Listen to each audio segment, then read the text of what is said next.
The days after Chidi's return were not easy for Adanna. The whispers grew louder. People laughed behind her back, saying she had been foolish to believe a rich man would still marry a village girl like her. Chidi's family had rejected the arrangement, calling her a curse. Even worse, Chidi barely acknowledged her. He spent his time in the village surrounded by old friends, drinking palm wine and talking about Lagos. But Adanna was not one to cry in silence. She worked harder than ever, helping Papa Ifeanyi with the palm wine tapping. She refused to show any weakness. When the village held its annual festival, she surprised everyone by entering the wrestling competition meant for men.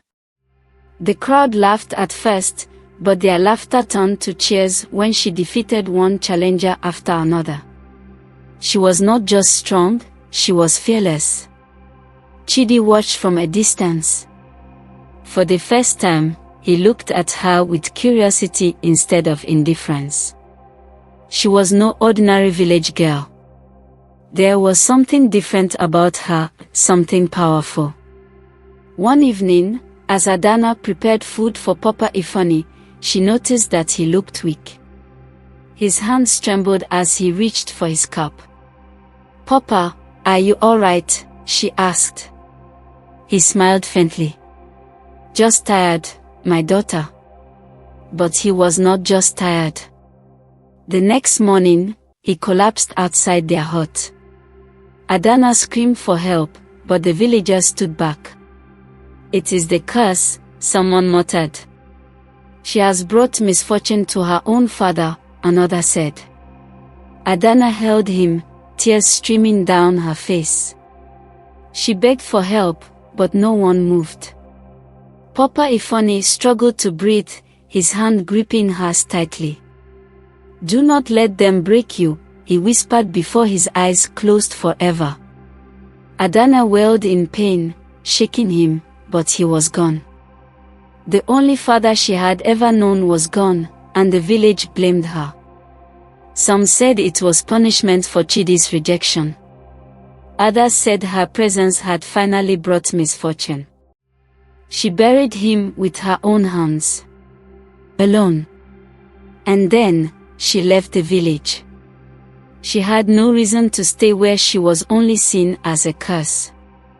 For months, Adanna wandered, searching for answers.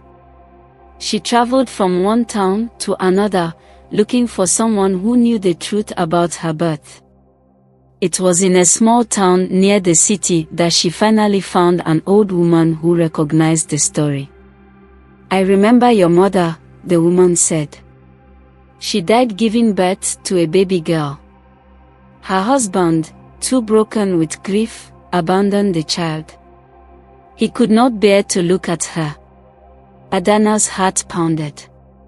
"Where is he now?" The woman hesitated. "He is a rich man in Lagos.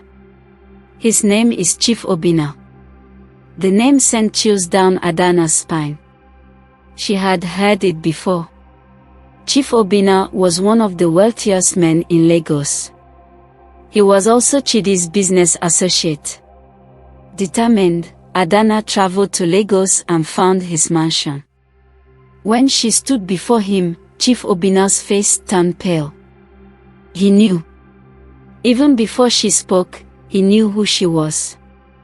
"You left me," she said, her voice steady. "You abandoned me because you thought I was a curse. But I am not a curse. I am your daughter." Chief Obinna broke down in tears, begging for forgiveness. But Adanna was not ready to forgive so easily. She had learned to be strong, to stand alone. She was no longer the helpless child he had discarded. Back in the village, Chidi had begun to regret his actions.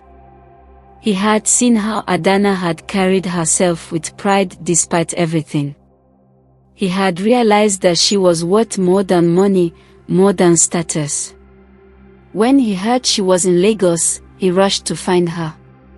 "Adanna, I was a fool," he said, kneeling before her. I see you now for who you truly are. Please, forgive me. Adanna looked at him, the man who once rejected her. The man who had watched her suffer humiliation and did nothing. She shook her head. You are too late, Chidi, she said. I am no longer the girl who waited for your love. I have found my own path. She turned and walked away, leaving him in the past where he belonged. Adanna had proven herself to the village, to Chidi, and most importantly, to herself. She was not a curse. She was a blessing. And she would never let anyone make her feel otherwise again. Lesson and advice. Adanna's story teaches us the power of resilience and self-worth. No matter how the world sees you, you must believe in yourself and keep pushing forward. People will judge, they will doubt, and they will abandon you. But your strength is not in their validation, it is in how you rise above adversity. Never let anyone define your worth. Do not wait for someone to recognize your value, recognize it yourself. You are not a curse, nor are you a victim. You are a blessing waiting to shine. If you enjoyed this story, don't forget to like, share, and subscribe to the page for more inspiring stories. Your support means everything.